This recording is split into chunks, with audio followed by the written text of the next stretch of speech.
প্রথমেই আমি ধন্যবাদ জানাচ্ছি বাংলাদেশ জাতীয়তাবাদী ছাত্রদল ঢাকা বিশ্ববিদ্যালয় বিলকে এই ধরনের একটি আয়োজন করবার জন্য। অত্যন্ত চমৎকার একটি আয়োজন, এবং এখানে আমরা দেখতে পাচ্ছি একটি মেলা যেমন হচ্ছে, তার পাশাপাশি আমরা দেখতে পাচ্ছি যে অনেকেই এসছে এবং এক ধরনের সবার সাথে এক ধরনের যোগাযোগ, সম্প্রীতি, আলোচনা, এই সব বিষয়গুলোই আছে, যেটি অবশ্যই একটি খুব সুন্দর একটি উদ্যোগ। তো এই উদ্যোগকে সামনে রেখে আমরা যদি আজকে বলি, আমরা দেখি যে প্রতি বছর কিন্তু নারী দিবসটি যখন পালন করা হয়, আমরা দেখি যে আমরা সবাই এক ধরনের একটা রঙের পোশাক হয়তো পরি। দেখা যায় যে বিভিন্ন আলোচনা হয়, বিভিন্ন সম্মাননা হয়, বিভিন্ন ধরনের আনুষ্ঠানিকতা হয়। কিন্তু সবচেয়ে গুরুত্বপূর্ণ যে বিষয়, আনুষ্ঠানিকতার বাইরে যদি আমরা চিন্তা করি, আসলে বর্তমানে যদি আমরা চিন্তা করি যে নারীর যে জায়গাটি, সেই জায়গাটা আসলে কি অবস্থায় রয়েছে। এবং আমি মূলত একজন গবেষক, তো আমার গবেষণার একটা জায়গা হচ্ছে নারীর শ্রমবাজার। তো এই অভিজ্ঞতা থেকে যদি বলি, সেটি হচ্ছে যে অন্তত দুটো জায়গায় আমার মনে হয় একটা বড় ধরনের পরিবর্তনের দরকার আছে। সেটি একটি হচ্ছে নারীর উচ্চশিক্ষা, আরেকটি হচ্ছে নারীর শ্রমবাজারে অংশগ্রহণ। উচ্চশিক্ষার ক্ষেত্রে নারীরা অনেক এগিয়েছে, কিন্তু তারপরও কিন্তু আমরা দেখি যে এখনো বিশেষ করে স্টেম জাতীয় যে কাজগুলো রয়েছে, অনেক হাইলি টেকনিক্যাল যে জায়গাগুলো রয়েছে, সেখানে কিন্তু যে নারীরা কিন্তু অনেক পিছিয়ে আছে এখনো। শ্রমবাজারের কথা যদি দেখি, তাহলে যেখানে আমরা দেখি যে 80% পুরুষ শ্রমবাজারে আছে, সেখানে নারীর অবস্থান হচ্ছে 43%। সুতরাং এই যে ফারাক, যেটাকে আমরা জেন্ডার গ্যাপ বলি, সেই জেন্ডার গ্যাপগুলো আসলে দূর করতে হবে, এবং এটা অসম্ভব জরুরি।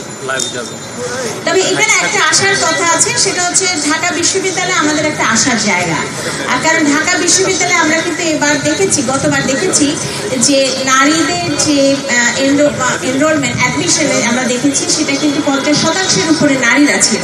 তার মানে মেধার ক্ষেত্রে নারীরা কিন্তু অদম্য, এবং আমাদের মেয়েরা, আমাদের ঢাকা বিশ্ববিদ্যালয়ের ছাত্রীরা কিন্তু দেখিয়েছে মেধার ক্ষেত্রে তারা কোনোভাবেই পিছিয়ে নেই, এবং সেটি কিন্তু আমাদেরকে উজ্জীবিত করে এবং আমাদেরকে একটা ইতিবাচক দিকে, সামনের দিকে আগাতে সাহায্য করে। এবং আমরা দেখেছি যে ঢাকা বিশ্ববিদ্যালয়ে যে ছাত্রীরা রয়েছে, তাদের আবাসন সংকট এবং বিভিন্ন সমস্যা থাকা সত্ত্বেও তারা কিন্তু পড়াশোনার ক্ষেত্রে তারা কিন্তু খুব ভালো রেজাল্ট করছে। একটা যেমন অ্যাডমিশনের ক্ষেত্রে, তার পাশাপাশি আমরা কিন্তু দেখেছি পড়াশোনার ক্ষেত্রে বিভাগ পর্যায়ে যদি আমরা দেখি, সেখানেও কিন্তু আমরা আশাবাদী হই তাদেরকে দেখে। তারা কিন্তু আমাদের সামনের দিকে এগিয়ে চলতে আমাদেরকে প্রেরণা যোগায়। আর আমাদের এই মেয়েদেরকে আমরা দেখেছি জুলাই গণ অভ্যুত্থানে কি ভীষণ অদম্য সেই নারী, এবং সারা বাংলাদেশ কিন্তু দেখেছে যে নারীদের এবং ছাত্রীদের যে অংশগ্রহণ এই জুলাই বিপ্লবে, এবং সেটি কিন্তু আমাদের সবাইকে কিন্তু উদ্বুদ্ধ করেছে ন্যায়ের পথে দাঁড়াতে এবং অন্যায়ের বিরুদ্ধে প্রতিবাদ করার সাহস জুগেছে, এবং সারা বাংলাদেশ কিন্তু দেখেছে। এখন এখানে যখন আমরা কথা বলছি, এই পর্যায়ে কিন্তু যে বিষয়টি সবচেয়ে গুরুত্বপূর্ণ, সেটি হচ্ছে নারী এবং শিশুর প্রতি সহিংসতা। এবং আমরা সবাই, আমাদের আগে যে বক্তারা, তারা সবাই কিন্তু এই কথাটা বারবার বললেন যে নারী এবং শিশুর প্রতি যে সহিংসতা। আমরা যখন এখন এখানে কথা বলছি, তখন কিন্তু আমরা জানি যে ঢাকা মেডিকেল কলেজে মাগুরা যে শিশুটি, সে এখন জীবন মৃত্যুর একটা সন্ধিক্ষণে।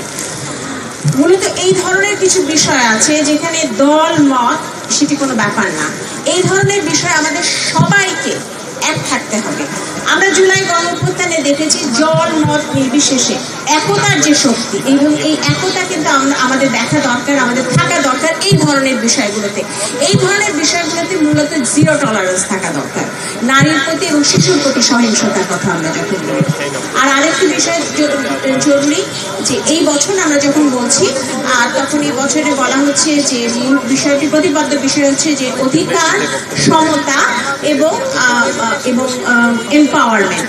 এই তিনটি বিষয়ে আমরা কন্যা, শিশু এবং নারীদের বিষয়ে আমরা যখন বলছি, তখন এই পুরো বিষয়গুলোতে যেটি দরকার, সেটি হচ্ছে যে সরকারের ক্ষেত্রে যেমন নীতি নির্ধারণী পর্যায়ে কিন্তু সহায়তা দরকার রয়েছে, নীতি নির্ধারণের পর্যায়ে কিন্তু আমাদের বড় ধরনের পরিবর্তনের দরকার আছে, সেটা যেমন সত্যি।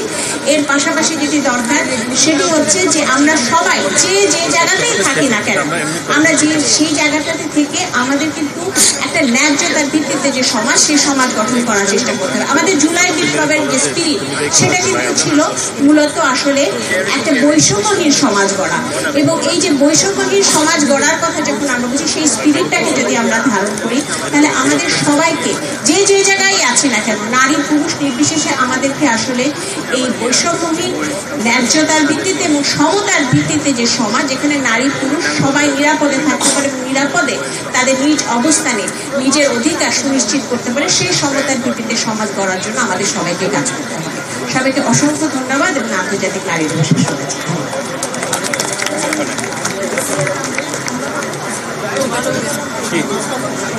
কি দিব?